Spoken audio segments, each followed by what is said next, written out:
Come on. I really like my friends are here, so they clap. So first of all, I must say this is kind of a remix of a talk I gave at the World Plone Day in 2013. The presentation can be found in Portuguese, so you can compare at least the numbers to see how the Plone Foundation is doing over time. So first of all, what is Plone? I always love to answer that question because people, especially in Brazil, they're like, okay, Plone is like the software. Yeah, it is, but Plone is kind of a trinity. Plone's a software, Plone's a community, Plone's a foundation. The software is not the community. Community is not the foundation, even though the foundation is basically there to help the software and the community. So everything together is Plone. And life was easier because we, at a certain point, we only had Plone software. Nowadays, we have many other nice kids in the block, so we need to take care. So instead of software, we could say code base or intellectual property, but Plone is that. Plone as a software, mature CMS, enterprise CMS, 18 years old, can drink in most countries. It's amazing, version 5.2. We love it, but then Eric kind of messed with me and he said, oh, Plone is probably going to be an API at some point, a contract, like a set of ideas, and we go from there. Thank you, Eric, for this. And it's a good way to evolve, especially because from what we had in the past to what we have now has been quite a ride. And of course, we evolved. We are following, and in some cases, we are leading changes in this content management spectrum. But for me, it's really important. Plone is a community. Plone is a community that's online, that's offline, that's generous, that helps people. We are talking to each other over IRC, Gitter, some of us in Slack, some like 5 of us in Slack. We meet at conference, World Plone Day, we go to Plug every year, we have burrata, we have wine, we love to drink together, and there I am. You see, it's one of my challenges, try to find myself in pictures of Plone conference. It's always appear in the background. But also, as I said, Plone is a foundation. The foundation that's formed by community members. It's a 501c3 nonprofit registered in the US. We must follow US rules. So every time we meet, we discuss anything, there's a protocol to be followed. We are quite strict with that. We spend, every time we spend money, we need to explain why, and so on and so forth. And that exists to promote and protect Plone. And that's me as well. This is a picture of 2012 in Arnhem. It's the board from 2011 with the board of 2012. It's the largest group of board members together in a single picture that I could find. But more important about me, I'm using Plone since 2004. I'm part of the community, especially the international community, since 2006. Before that, I was only caring about speaking Portuguese, getting customers on walking distance from my office, and so on. And since 2010, I am a foundation member. Besides that, I have 25 years of IT. I have gray hair. As my son told me the other day, oh, you have gray beard. So are you going to die soon, Daddy? Yeah, I'm getting that old. But I did many things. I worked for Microsoft a long time ago. I had Simples. I'm a Python Software Foundation fellow. And right now, I'm founding my own company called Pendact. Please visit the site pendact.com. And here I am. So Plone Foundation exists to promote and protect Plone. Of course, that was easy in the past. Now, what is Plone? we're talking about the community, we're talking about the intellectual property. Plone is not only the CMS, we have now Guillotina, the web framework. We have Zope, all the intellectual property of Zope is now under the Plone Foundation. And maybe Pylons, I don't know if Steve is here. I, I would love to have Pylons here as well. But the idea is to provide a framework to make things happen for the community. What is really, really, really important is to say what is outside the scope of the Plone Foundation. In the past, when I gave this talk the first time, 2013, I was the vice president of the foundation, and I also had my own company in Brazil. So every time I would talk about the Plone Foundation, I would say, Plone Foundation do not offer services. The Plone Foundation do not endorses any company because it could be seen as a competitive advantage for some people and so on. And for instance, the Plone Foundation do not offer trainings like official trainings available as paid for other people. We have the community-generated trainings that are available there. And if Rodrigo decides to give a training, he can do a training by himself. Another important point, the Plone Foundation do not lead the community, do not lead the development of Plone. And from time to time, people ask me, what's the plan for the roadmap of Plone? From the Plone Foundation. Plone Foundation, as the foundation, do not decide. As most of the, as everyone on the Plone Foundation is also part of the community, we have opinions, we go and we are part of certain teams. But other than that, we are not steering, we are not making the decisions.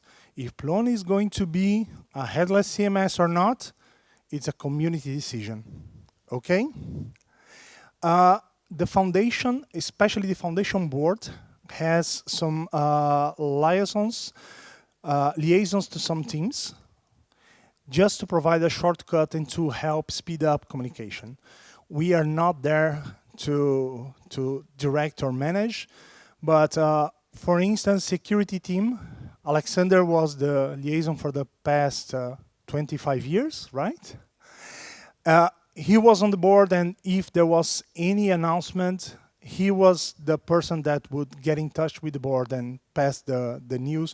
We have the same thing to other teams like framework team, but just the capacity of improving communication. On the other hand, what it does, decision-making structure for community. The Plone Foundation exists to help the community, to make the community work better, to provide tools, provide money. So we manage the copyrights, we manage trademark, we deal with domains. You have no idea how much time we spend dealing with domains. It's like, if you read the minutes, it seems like, okay, they fixed the Chile domain, and this is something that took time to be sorted out and talk to people and so on and so forth. And in general, all intellectual property related to Plone, it's there, and we are taking care. We take care of code licensing. So from time to time, someone from the framework team or other part of the community asks, okay, we want to relicense this part of the code as BSD. Do you remember, Matthew or Alexander, what was the last part of last component we relicensed? Yeah, so front-end code to MIT. This is the kind of stuff the foundation takes care. Of course, we also coordinate marketing and communication. This is really important for the survival of Plone. We do fundraising, so from time to time, there's someone from the foundation asking for donations and trying to get sponsorships to help us to fund sprints, events, community infrastructure. For instance, we have our own servers, to have the website, the conference site, and so on and so forth. This money comes from sponsorships and donations from the community. And of course, one last thing, I was talking to Alexander earlier, and he reminded me, when we talk about copyrights, trademarks, for instance, no company should be named Plone Solutions. In the past, we had Plone Solutions, and they renamed themselves. And I have no idea if that's going to be the case, but it would be fun. No company should also be named Zope Corporation anymore, right? We had that, and it's over. The foundation has two teams/committees. One is the communication and marketing team. So you have a link in here to know a little bit more about that. It was led by Kim over the past few years as well. And they are the ones making sure, oh, there's going to be a new event, PyCon US or EuroPython. These are the marketing materials. This is how we are going to present ourselves. We are going to talk about being the Pythonic CMS or being Python 3 enable and so on and so forth.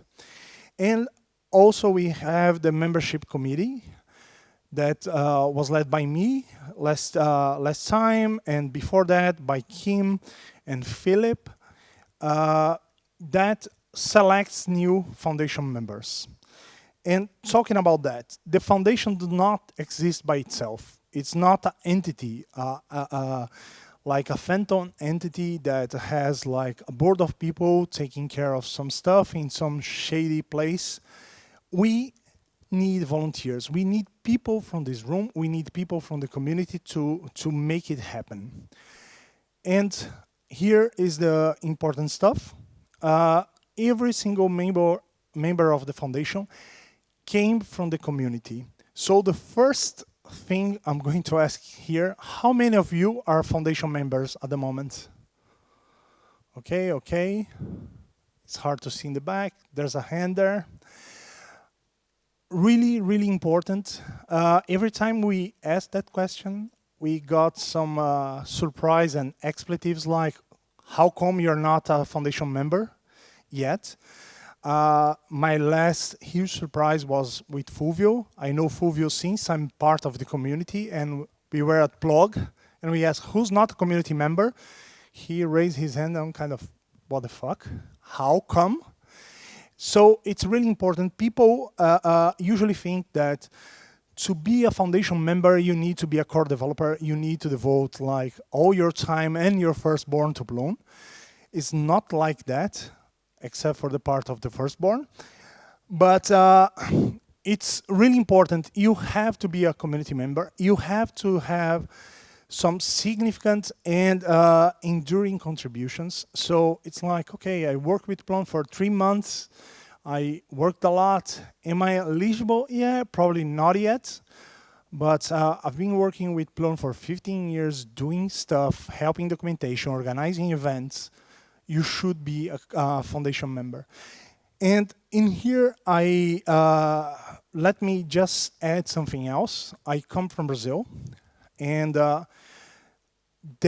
in Brazil, there was this perception that, okay, when we talk about community, it's only the English-speaking community, global one, and it makes no sense, because in the end, there are people in every region that they do a lot. They help, they make us stronger. They work with Plone for years and never were part of the global one. So if you contributed to Plone over time in your country, you are also eligible. You need to write a nice application. You submit it to the membership committee. We are going to review it. Especially if you come from a place and you are kind of afraid of people do not knowing you, put the name of other foundation members that can vouch for you, right? Because that way it makes our life easier. And then we get the foundation, the membership committee votes, and we make our recommendations to the Plone Foundation Board. and then the board approves or not. Usually, if the membership approves someone, it's going to be approved by the foundation board. But we had some cases in the past where we politely asked the nomination to be a little better written. So what does it give you besides the secret handshake we have in here? So Fulvio is going to learn his probably tomorrow. It gives you a voice in the Plone community, in the Plone Foundation. It gives you right to vote on important Plone Foundation decisions like, okay, who's going to be part of the next board, where the next conference is going to take place.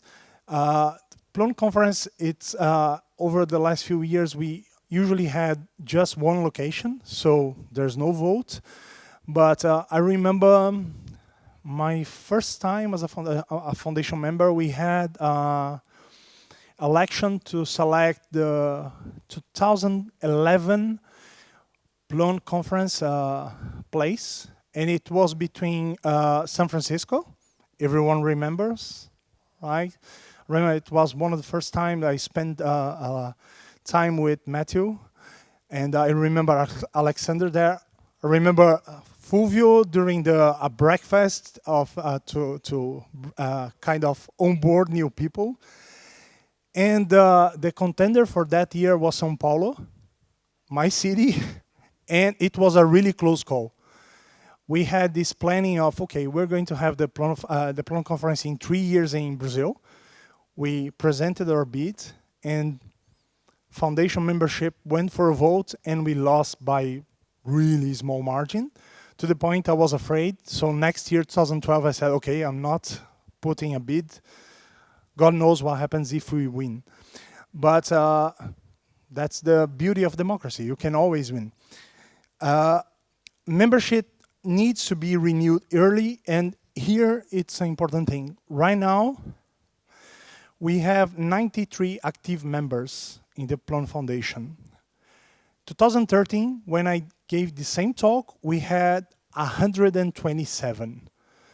Basically, what happens is every year in September, we send 1 month before the Plone conference, we send a reminder. So you go to plone.org and basically say, okay, I still want to be a member of the Plone Foundation, renew my membership, and so on. And over the last few years, we had more people not doing that. So we moved from active members to emeritus members. Basically, they're important. They helped us in the past, but they are not active anymore. So they cannot come in here and vote. But if, for some reason, you forgot to renew your membership, you just ask the board, you ask the secretary, and it's usually reinstated quite soon. Right now, we have 93 active members, 25 different countries, and most of us in Europe, then US, Latin America, and Asia falling behind. Wild guess, besides US, what's the country with the most number of members? Any guess? Oh, good one. After Germany. Netherlands. Oh, you saw the slide, man. So we have 21 from US, 12 from Germany, and 10 from Netherlands, 7 from Brazil. And I kind of cheated here because 2 Brazilians, they have on the site that they're living on Berlin. So I basically, okay, just to increase the number of Latin America, I moved 2 from Europe to there. Important thing, we have 144 emeritus members, some really important people in the Python community.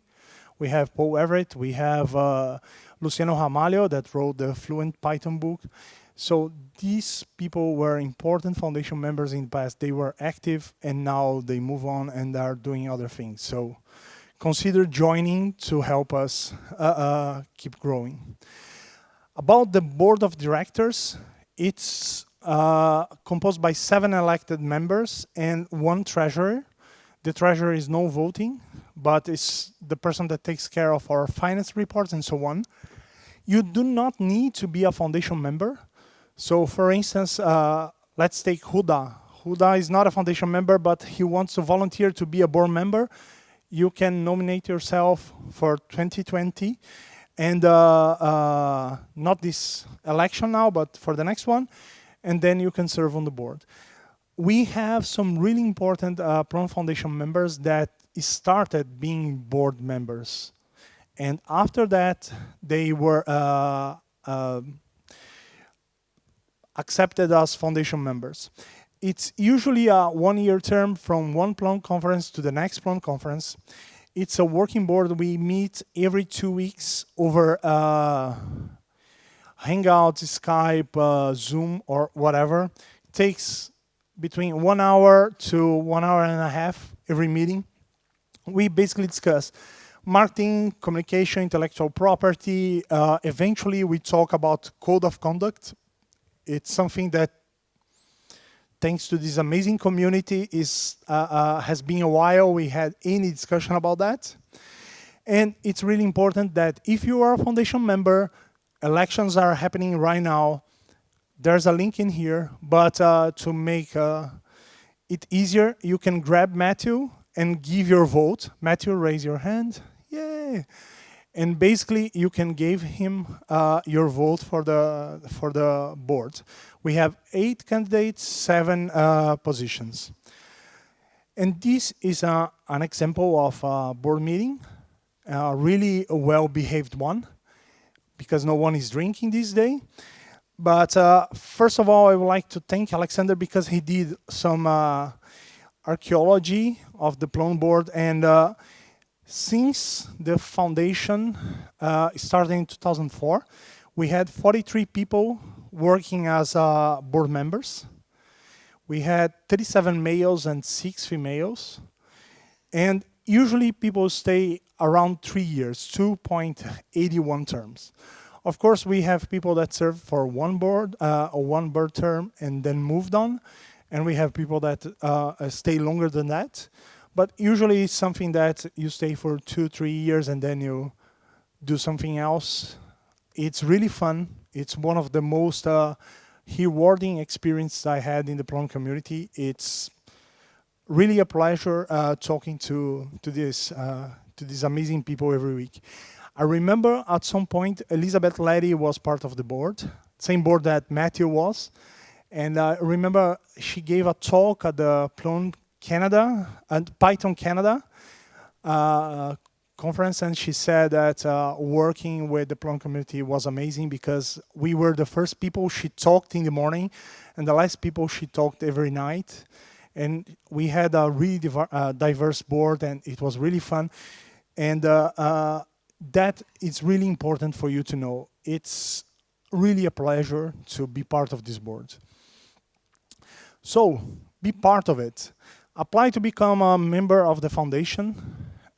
Please do it. If you know someone that's not a foundation member and should, please twist their arm or basically approach me and I will do the arm twisting.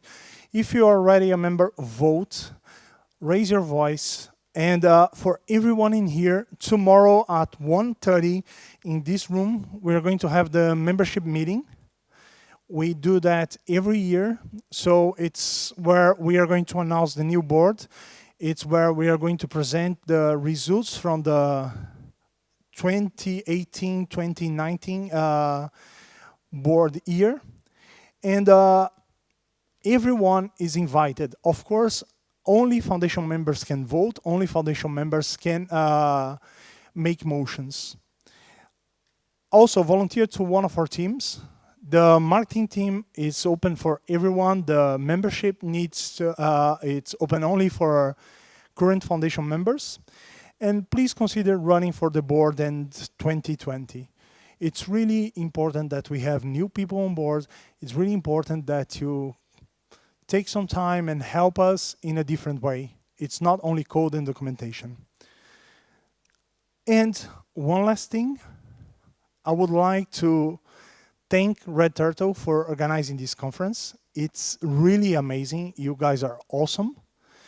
And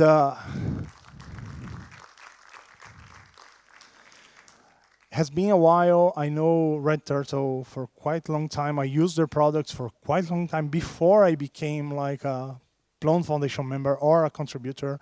And I deeply admire you guys. And thank you.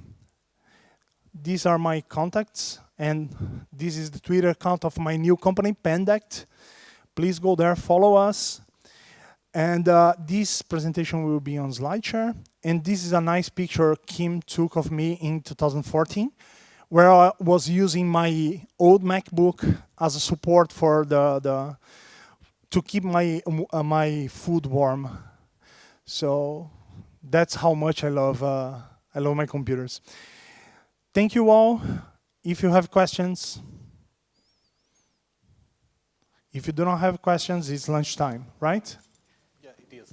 And It I have is. my computer. If you want, someone wants to warm their plates. Questions? We have a question here. Yeah. Hello, sir. State your name. I'm Rodrigo. The Plone Foundation board meetings are open for everyone to see, no?